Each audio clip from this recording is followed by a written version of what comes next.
Pagpalang araw sa ating lahat mga par. So for today's video, mag-aabang tayo ng ating mga kalapate na kinarga kahapon. Kung gusto nyo makita ko sino kung kinarga ko, so tara, samahan nyo ako. A few minutes later.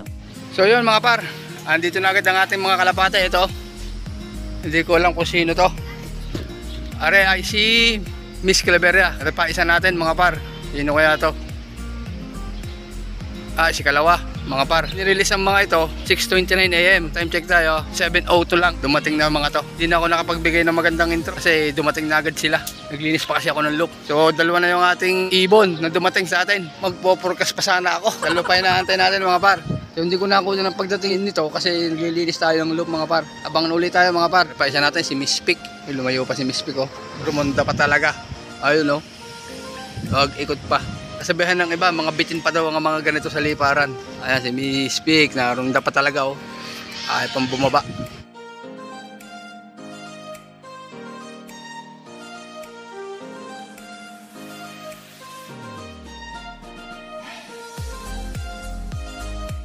So kaya hindi natin sinali sa pooling ng dalawang are kasi nga yung huling lipad nila Kalawan, Laguna. Tapos binigla natin sila sa Calendaria, Quezon. Ay, Calendaria. Candelaria, Quezon. Baka sa susunod na lang ang ating pooling mga par, dalawang are. Ito nyo si Claveria natin, mukhang pagod na pagod ah. Claveria, yan ang dahilan kung bakit ikaw binabata ko sa lipad na ayaw mo naman maglilipad. Lagi kasi 10 minuto lang ikaw Nakikita mo, pagod na pagod ka ngayon.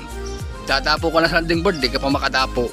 Naman ka na A few minutes later. Ito, last bird natin, si Ikauna. 70 na mga par. Kompleto na ang ating mga ibon mga par. Nagaling Candelaria, Quezon. Pasok! Lagi ka nang...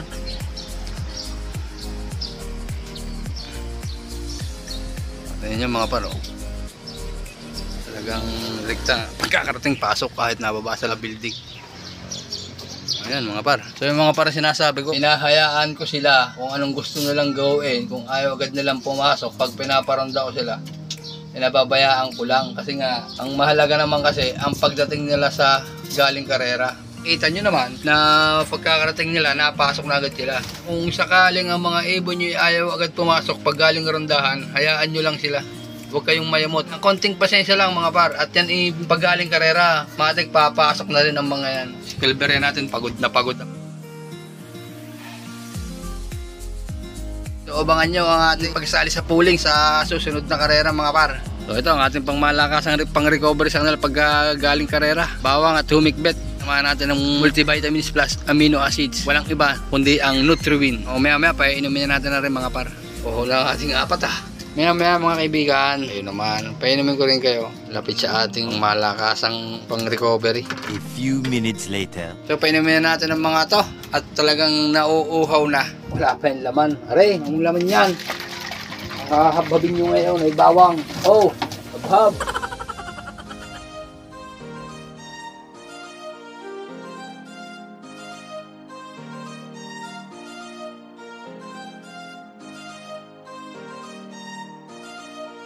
Meanwhile, Mga par, papatukayin naman natin ngayon. Papaliparin pa natin aring ating pinedering na rin ng isang araw. So tingnan nyo naman si Claveria natin. Kaya na pagod. So tingnan nyo naman ngayon, iba-iba na agad. Nakatikim lang siya na babawal na gamot Ayan. a few minutes later. O are yung ating mga pinedering. Mapera dito sa ating breeder na to. Isasabay lang natin yan. Time check tayo. Ayan na. Sinabay na natin yung ating isang breeder dyan mga par. Ayan sila. Tingnan natin kung makakailang minuto ang ating pinedering na ito. At kung tatagal lang ng rondahan ngayon. So pinarondo ko sila kahapon ng umaga. Naka 10 minuto lang sila mga par. Ngayon kaya.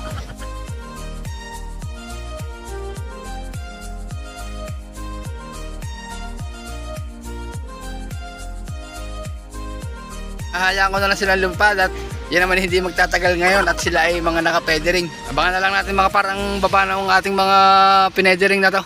Bumaba na mga par si ikatlo natin. 9:19. A few minutes later. Ayun, may bumaba na ulit mga par. Bumaba na ako. Dito ko na lang abangan ng iba. Ayan, bumaba na rin ng ating breeder. Si Jelly. Jelly ang pangalan yan Bumaba siya ng 9:22. O, yung dalawa bumaba na rin, si R11 at si Japan. So hindi ko na nakita kung bumaba na rin si ika-4. So, dito ko natatapusin ang video kong ito sa araw na to. So maraming salamat sa nanonood and God bless po sa ating lahat.